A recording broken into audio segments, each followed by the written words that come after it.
অশান্ত নাগরিক জীবনে লাগান সবুজ প্রলেপ। তরুলতায় ভরিয়ে তুলুন আপনার আবাসস্থল। গাছ, ফুল, ফল ছাড়া আমাদের জীবন প্রাণহীন, বর্ণহীন।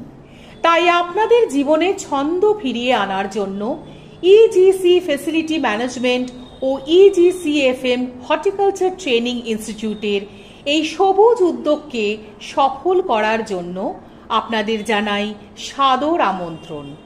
আগামী 22শে অগস্ট দুপুর 3টে অ্যাক্রোপলিস মলের বিপরীতে কসবা নিউ মার্কেট প্রাঙ্গণে বিনামূল্যে ফল, ফুল, চারাগাছ, নানা রকম সবজির বীজ ও জৈব সার বিতরণ করা হবে। আসুন এই সুযোগ গ্রহণ করুন এবং আপনার পরিবেশকে আরও সবুজ ও সুন্দর করে তুলুন।